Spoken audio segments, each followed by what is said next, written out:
Hey guys, Dr. Arland Hill here with PaleoLifestyleDoctor.com, and I have a question I want to pose to you. Is it better to live in the city with modern conveniences, or is it better to live in the country where it's not modern? You don't have all the conveniences that we've all begun to think about it as being right at our hand.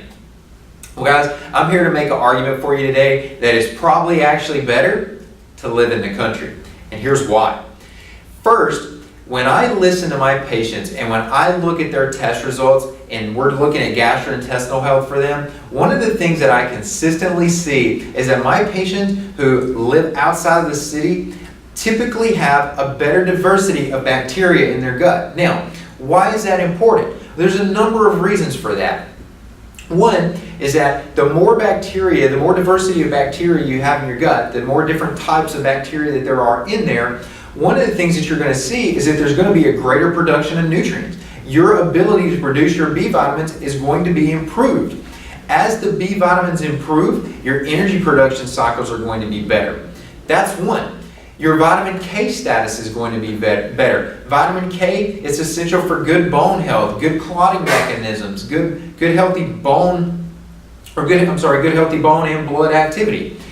Another reason, you're going to have increased production of GABA. GABA is not a word, G-A-B-A, that we typically hear a lot, but what GABA is, it's the primary calming chemical in the brain. Guys, it is so easy, all of us being on the go, to get our minds so ramped up, so over the top. We have to bring that back down too. Our brains want an even keel. They don't want to be too excitatory. They want to be nice and balanced, right? We want enough activity, but not too much.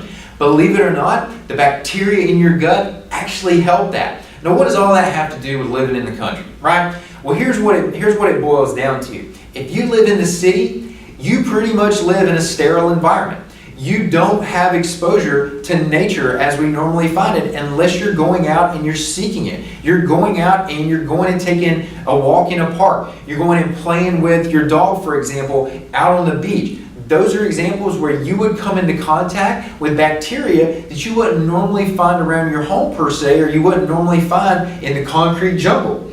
Well, when you're out in the country and you're exposed to a greater aspects of nature, you're around trees, you're around plants, you're around areas where you find good, healthy, commensal bacteria that are actually going to be of benefit to you. As you come into contact with those, some of those get ingested, some of them just reside on your skin. At the end of the day, it doesn't matter if you necessarily ingested it or if you just came in contact with it, it's actually going to change the development of the bacterial colonies in your gut. So versus having a small amount of bacterial, just a few species that you have in there, you have a great number of species in your gastrointestinal tract. This is extremely important in regards to health for the reasons that I mentioned previously. So guys, at the end of the day, do you have to live in the country? No, you don't have to live in the country. There are some advantages to it when it comes to the development of bacteria in your gut, but if you are going to live in the city, then at least find some time to be out in nature. Eat some, pick up a plant maybe off your garden at your home in your backyard and just eat that. Get exposed to some bacteria that are going to be beneficial for you and they're going to help colonize your gut. Guys, I appreciate you taking the time to listen. Dr. Arland Hill with PaleoLifestyleDoctor.com.